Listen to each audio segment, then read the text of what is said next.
to get a quick video here. I should have taped this when I made it. I did a little Punisher skull on sheet metal.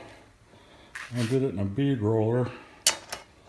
And measured about 9 by 11. Just 20 gauge sheet metal. Playing around with the bead roller. It turned out pretty good. I just used the step dies.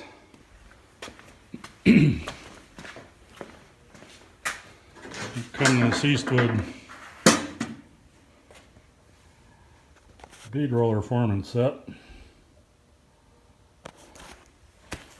And with it being the 22mm shaft,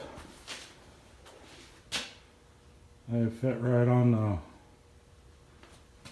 Harbor Freight bead roller, which is nice. And the dies I used was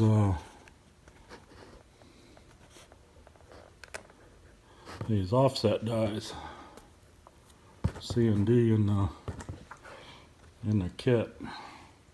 So I just put a step in.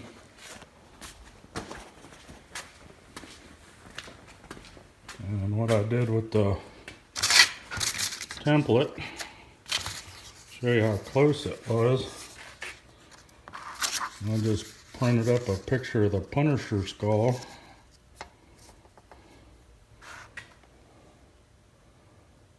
Laid it down there. Used my Sharpie to trace around the pattern.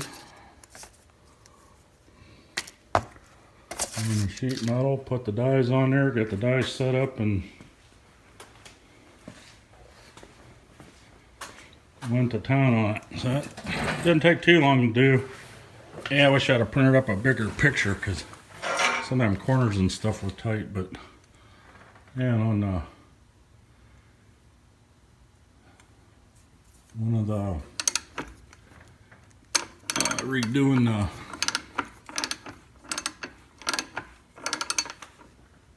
crank on there, I found with the bead roller being as long, and I got short arms anyway, that the crank, when you went to try to crank the whole thing around, you couldn't really work by yourself with it, or it was really difficult. And I just cut the handle off,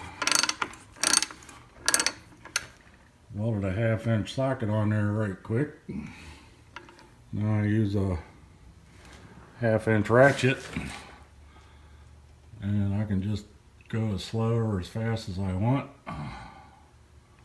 And just reach over and just follow around. I don't even have to move. I can go a couple clicks at a time, and it's so I can do it that way.